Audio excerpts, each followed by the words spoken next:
Please be careful when it comes to jealous white women.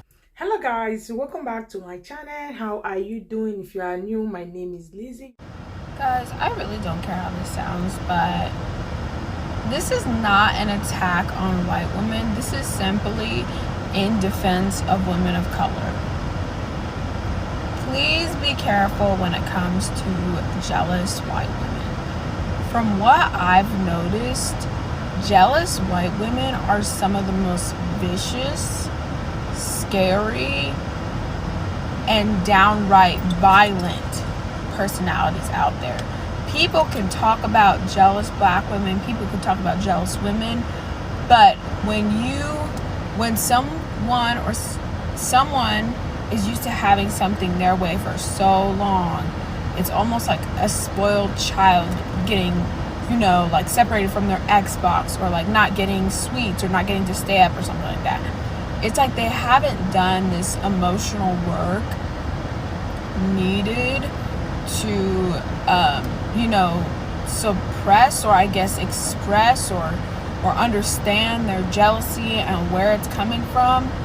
But I'm gonna tell you right now, if you're a white woman and you're listening to this, please do the work necessary to understand where your jealousy towards women of color who are successful or pretty or have something good going for them, where that's coming from, because it is negatively affecting women of color, especially black women. Because the narrative has always said that black women are supposed to be the best friend in movies. They're supposed to be the supporting characters. They're not supposed to be the main character. So when a lot of, I notice, white women, there's an internalized sort of misogyny there, but it's also racism, at its core, systemic racism, because movies have always portrayed white women, white people as the saviors, as the protagonists, as the main character. So when you see a person of color, oftentimes when you see a black woman especially winning, you don't know how to react, because you have been taught that this is not the way things should go. So I'm not trying to be aggressive or whatever, I'm trying to give it to you straight. And black women, be careful. If you work with white women who you can tell are jealous of you, don't really show them what's going on. Don't tell them. Honestly, if you notice they're on that side of being jealous, I'm not saying be reserved, but just, tread lightly, because you don't want them to implode and do, commit something or do something very, damaging to you, your career, your reputation, your health, your mental health. So I live between 3 countries, and she's not lying, especially European women. I have friends from Europe, so I am not racist. I am just simply giving my experience. Most people globally have watched African American women and women of African descent on TV, and they think that that is how all African American women behave. So when they meet a woman who's educated, well-spoken, beautiful, well-manicured, they don't know how to handle it. They also are extremely jealous that their husbands, their fathers, their uncles, all of the men in their lives literally stare at you the entire time that you are out in a restaurant or wherever you are, market. They are highly attracted to women of African descent. White women do not know how to handle this. In America, I have experienced this in corporate America, but in Europe, you experience this in the markets. They literally act like... She talks about that some of the most scary, violent, vicious, scary, and violent personality types are jealous white women. And I have to definitely second that emotion. I not that long ago, I had like a sort of a partnership I was engaged in, and I could tell that there was a jealousy vibe there. And I had I just backed out. I just backed out of it because it wasn't worth it to me. I hadn't known the woman long enough. We were not close enough for it to be worth it to me to get into what I was seeing. Because one of the other parts of this is that while you are in the process of submarining, criticizing, lashing out at this black woman for you're telling yourself all kinds of reasons why that's so, and the reason is never jealousy. And once you finally are willing to admit to jealousy, oh, it comes with so much rage. A long time ago, this woman did a TikTok talking about how white women imitate black women because, you know, our style and stuff like that, because we're jealous of you, you stupid effing bees. And I'm like, yeah, and you don't understand why we don't think that's a great idea. I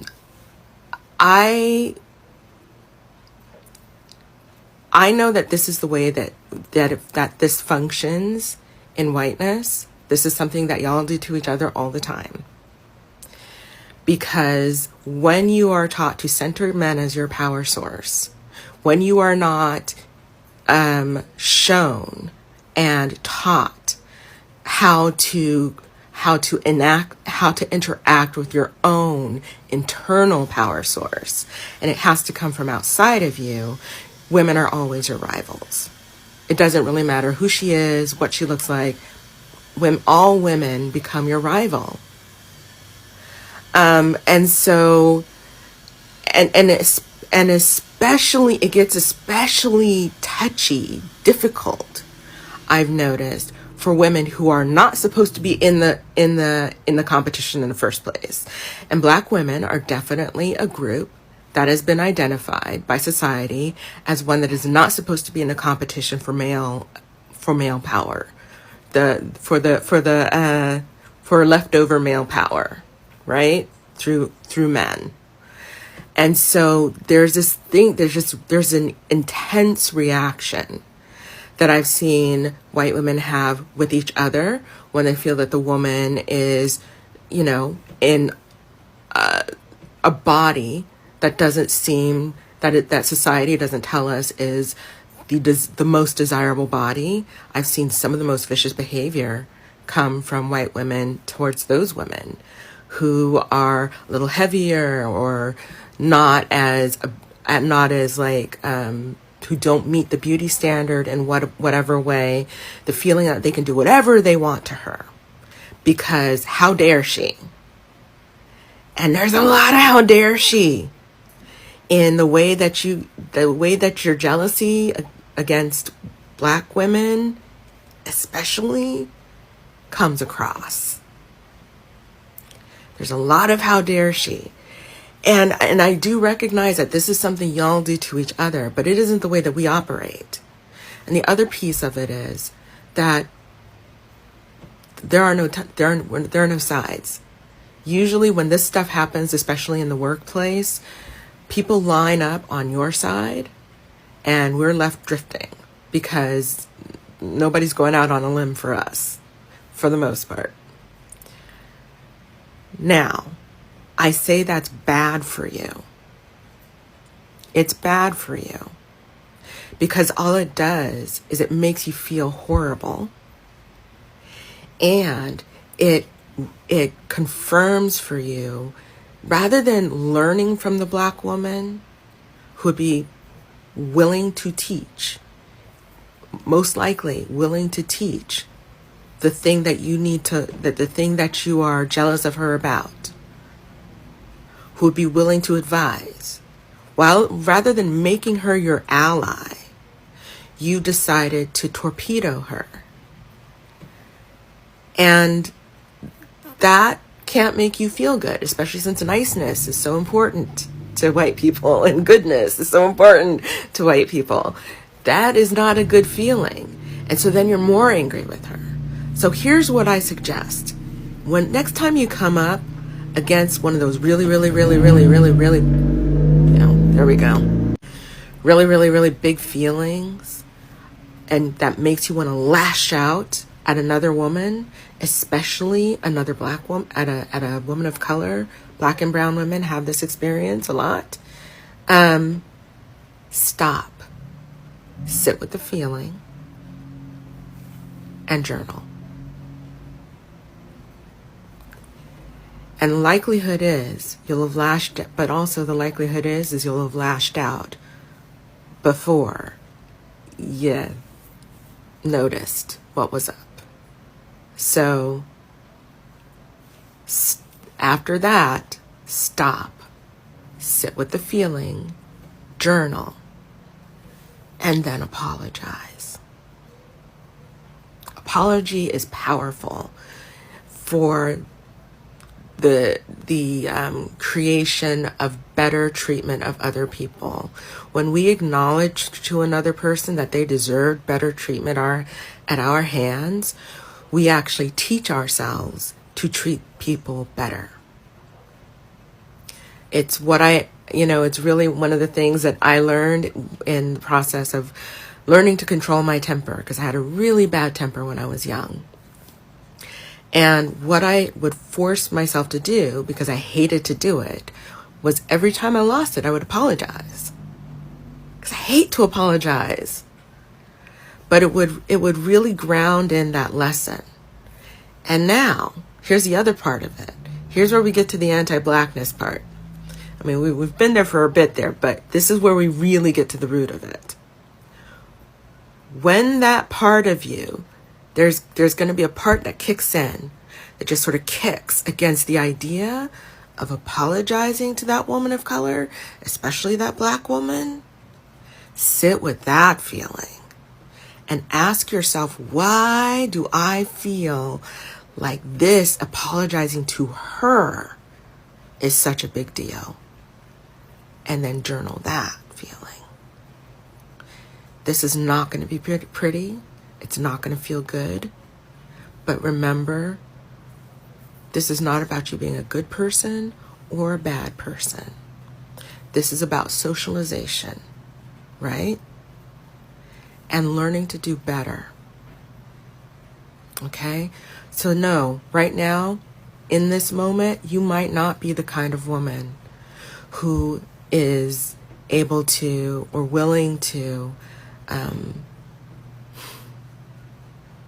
examine the ways that you show up in damaging ways for black and brown women when you're jealous.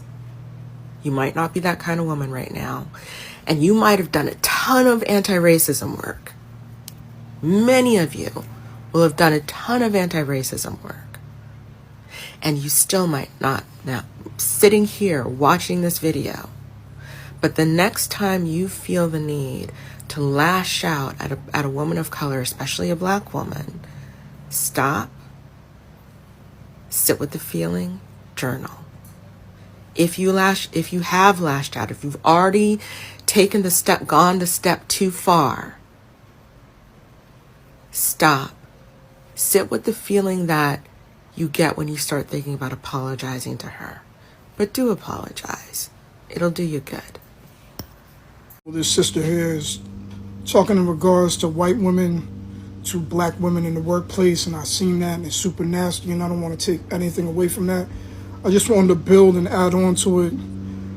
White men in the workplace, in the corporate workplace, are the absolute worst. Also, when you got to deal with a lot of microaggressions and real aggressions just to survive. Me and my partner were just having this conversation the other day. He's a director in a company, and he was saying how he makes reports and this and that, and the white woman on top of him that's above him, she'll get his reports, put her name on it, don't make any changes, and get the credit for it. There's so many different things that we have to deal with in the workplace. I literally seen two white men cussing, screaming, about to fight in the middle of the whole company, walk back to their desk and nothing happened. I would have been called into HR immediately. I would have probably been let go that day. HR never even contacted them. It is a different space, different rules, different everything when you have this hue, this color in a lot of these spaces. And one of the biggest lies we've been told, in my opinion, that life is fair. Life is not fair. Life is not fair in these corporate spaces. So I say document everything. Even though HR works for the company, not the individual, Work with HR when you can, but just don't expect a lot of them either. Expect a lot out of them either, because they work for the company. Like I said, they're there to protect the company's best interest. They're not to protect the employee's best interest, regardless of what they say. I had another coworker who I seen go into managers' offices and curse them out and turn around and walk back to his desk. He's still there. They let me go. Any conversation that we have as black people that is not the status quo, that is not toting the line, that is challenging ideas and policies and procedures that we may need better clarification on, or we may not agree with, we could say it in any manner, and that's normally seen as aggressive, and you get labeled a aggressive black man or black woman. And once you get that label in the corporate space, good luck to you. Make sure you're prayed up, because they're trying to get you out of there in most instances in that case. And the same rules do not apply to other people. And I've had this conversation with so many of my friends and family members that are in these corporate spaces, and I say any job is a corporate space because they're all run by corporations. It doesn't matter what your title is, but the rules that we have to abide by, and how they move the goalpost, and they dangle the carrot in front of you, and as soon as you get near the carrot, they move it back, and then they tell you to pull yourself up by your bootstraps, whatever that means. So protect your space, protect your mental, set up your boundaries in these corporate spaces, and just prepare, because these other people are not playing fair. But to play the game, to get the check, if we're going to be in these spaces, we have to play the game somewhat and protect ourselves. Peace. True. And you know what we need to understand? We need to understand that femininity was a tool. Still is, but femininity is a tool to elevate white women as being the standard, right, of like womanhood. But who gives that stamp of femininity? Masculinity. Because masculinity is here to protect the dainty, fragile femininity. And all you have to do is substitute white men and white women with what I just said. Where am I going? What I'm saying is femininity and womanhood, right, is validated for white women through men's approval. Throughout history, they were validated by having laws protecting their femininity and proving their femininity, whereas black women were othered and separated from femininity and had to work, for example, in the States when there were laws that prohibited white women from working. You have white men doing violent acts towards black men for even whistling at white women. So when your femininity and womanhood comes from a place of being validated by men, both black men wanting you and desiring you, and white men protecting you, and black women aren't even in the equation, you feel like you's the big bitch on campus. You feel, and you start to believe that other women aren't as desired as you because you are it. What rattles their motherfucking cages is that many black women have come to acknowledge and admire their own beauty from their own inner work. Like, very rarely were we being seen as the standard, right? So we had to make ourselves the standard. And many of us are still fighting against the ways in which white supremacy seeps into the beauty standards of black beauty. But there are ways that we are just repelling, just pushing back against all of these different notions of what it means to be beautiful and showing up in full confidence in a way that white women could never, because they would have to wrestle with the fact that their womanhood and femininity is based on how men perceive them, how men receive them, and how men choose to protect them. And outside of that, what do they have? And then to be the standard and see the very men that made you the standard turn around and admire in your face the woman that they said is the antithesis of you, gagged. White women would have to acknowledge how much the patriarchy, white supremacy, all of that contributes to them being able to pride themselves in a beauty standard that enables all types of oppression. They'd have to contend with that. And who's going to do that when they can't even acknowledge that they're culturally appropriating shit? Now, as far as work goes, They just don't want me around. Like, I would get written up for the smallest of things. It could be anything. And I mean anything. It could be things that don't even directly have anything to do with me. And my name is at the bottom of something. It's crazy. So when I moved to Georgia, because I moved from Detroit, and we might have had one white girl in our high school. Her name was Renee, and she's still cool. Other than that, like, I didn't live around them. We didn't party around them. So other than workspaces, they weren't really in my personal space like that. We moved to Fairburn, Georgia a couple of years ago, and I worked at this pizza place, one of the only restaurants at that time really in that area. And when I say it, I felt like a pepper flake in a glass of milk. I had never experienced that before. So the energy that I was getting from people was weird. One of my managers at the time was a white girl, and we became friends. Now, this is why I always say intentional dating and marriage is important. So is intentional relationships and marriage.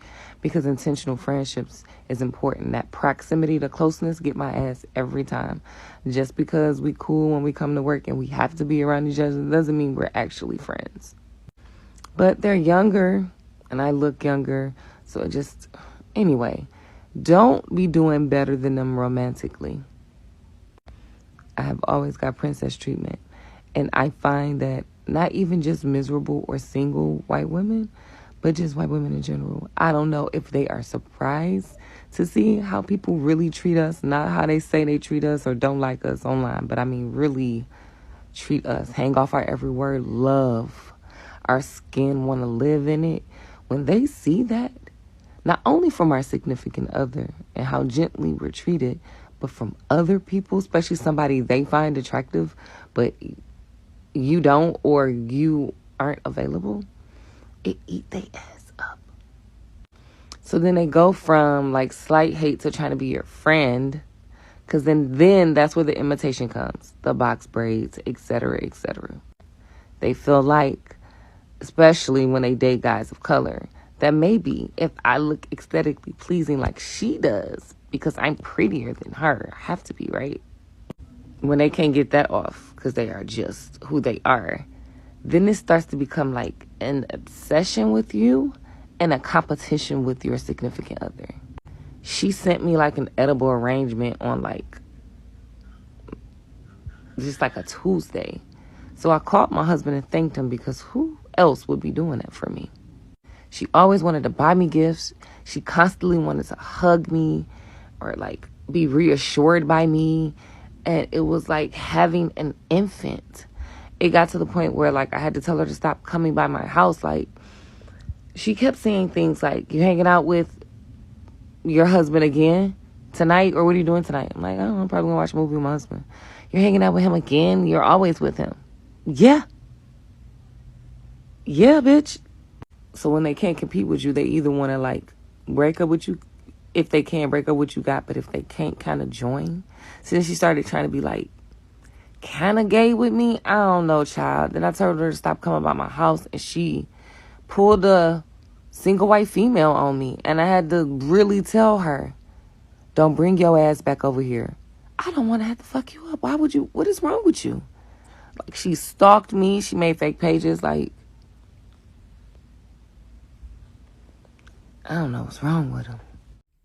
Thank you so much, guys, for watching to the end. If you have not yet subscribed, please just hit that subscribe down below. Turn on notification. Anytime I upload a video, you will be notified. And feel free to leave your opinion down, what you think about this video. Thank you for watching to the end, and stay blessed.